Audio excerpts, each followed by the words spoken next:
warahmatullahi wabarakatuh. Di tutorial kali ini kita akan belajar tentang apa itu conventional data dan juga konsep dari database serta NoSQL database. Jadi dalam big data sendiri teman-teman itu nanti akan lebih banyak lari ke NoSQL database. Jadi karena memang kita sudah punya baseline atau basic di SQL database, sebenarnya secara struktur atau secara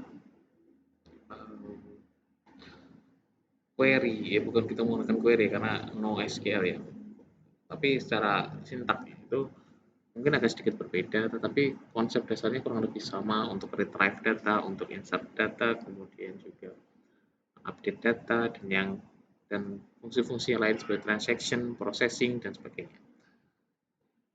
Oke, jadi dua pendekatan dari data konvensional dan juga database itu sendiri serta juga NoSQL database.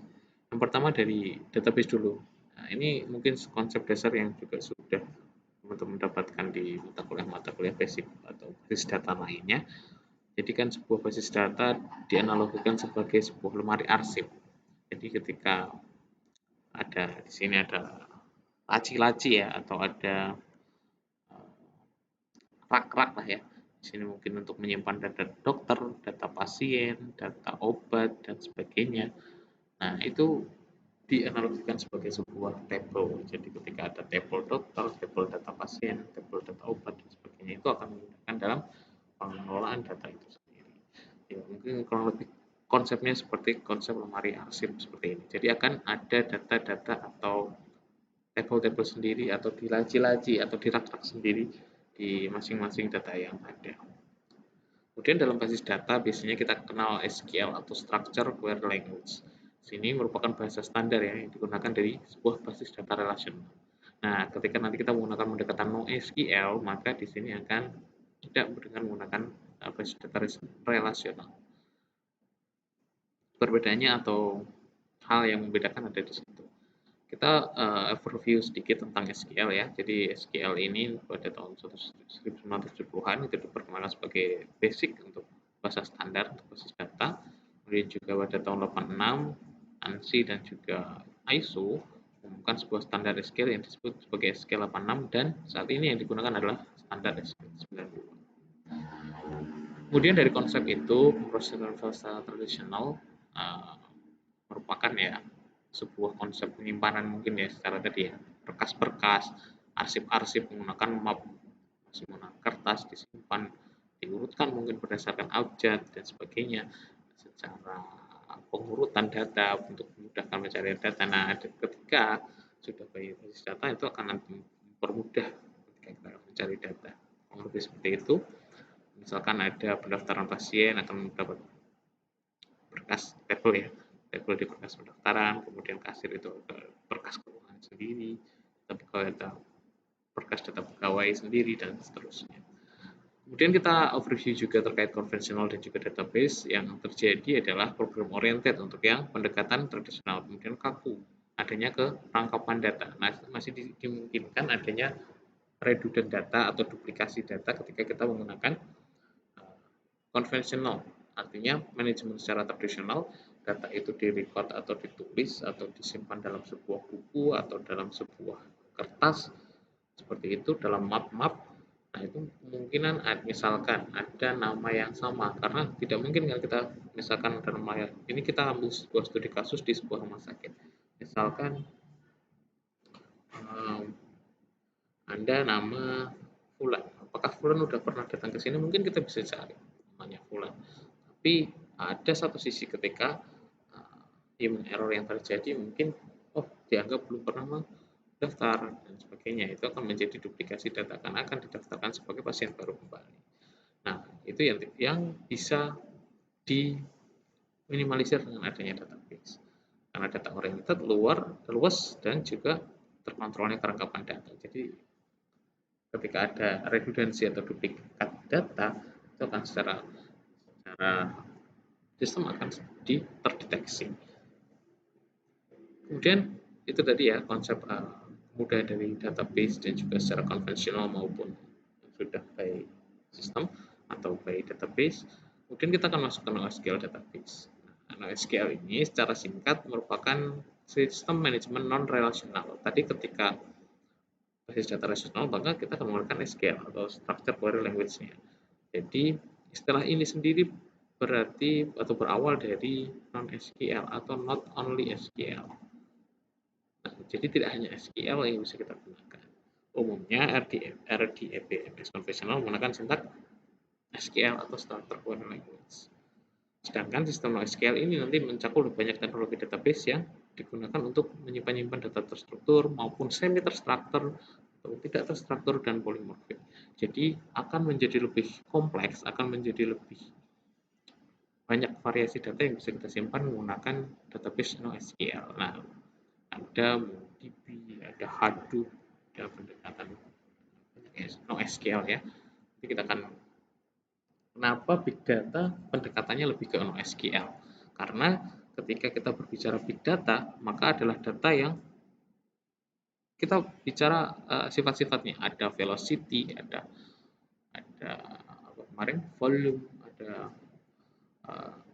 value, konsep-konsep data yang kemarin kita sudah pelajari. Nah, di situ memungkinkan atau akan sangat beragam.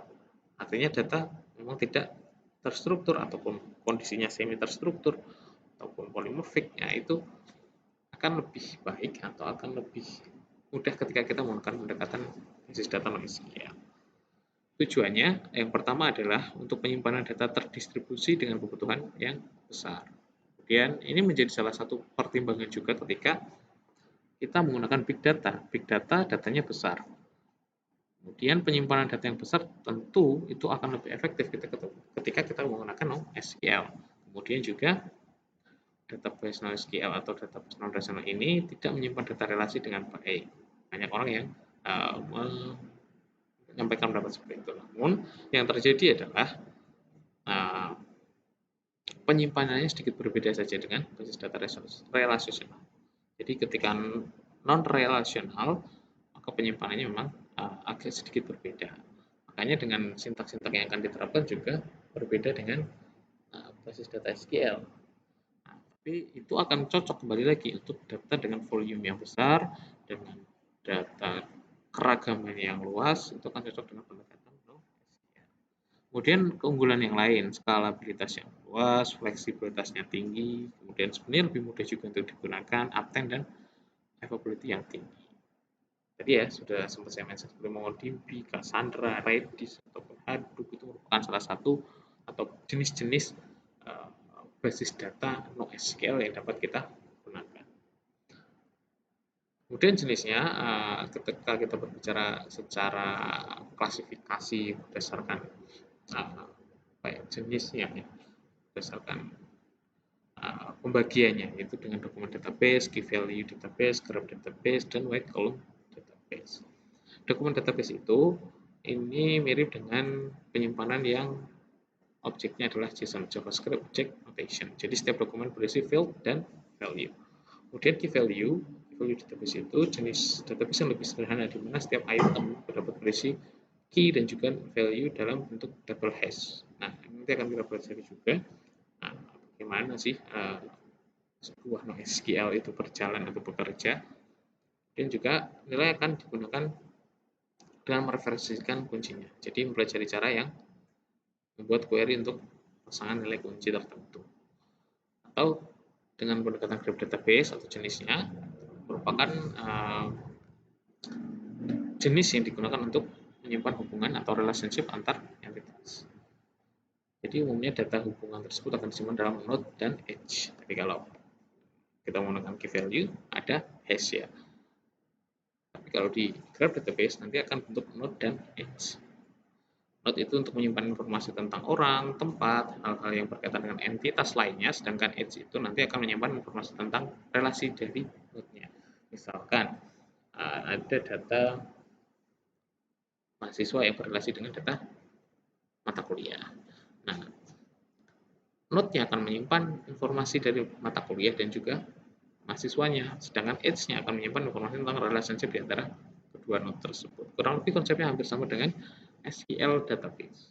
Kemudian wide column database di sini cocok digunakan untuk query sum, count, dan sebagainya. Jadi kalau dalam SQL mungkin akan lebih cocok dengan pendekatan aggregate function. Ketika kita berbicara fungsi agregasi, count, sum, average, kemudian min, max. Nah, kurang lebih kita bisa gunakan white column base di NoSQL. Jadi ketika kita menggunakan NoSQL, nah ini akan cocok kita menggunakan white column base. Nah, jadi fungsi-fungsi yang ada di SQL, mungkin ada fungsi agregasi, fungsi yang lain itu sebenarnya juga tercover juga di NoSQL karena memang punya powerful yang baik untuk skalabilitas yang lebih luas. Jadi ketika kita menggunakan wait column base ini akan cocok untuk istilahnya kalau di SQL dengan aggregate functionnya. Oke, kurang lebih seperti itu untuk tutorial kali ini. Kita akan overview terlebih dahulu tentang NoSQL database ini dan juga perbedaannya secara basically dengan SQL database itu seperti apa. Oke, dari saya cukup sekian. Mohon maaf jika banyak kekurangan. Terima kasih. Wassalamualaikum warahmatullahi wabarakatuh.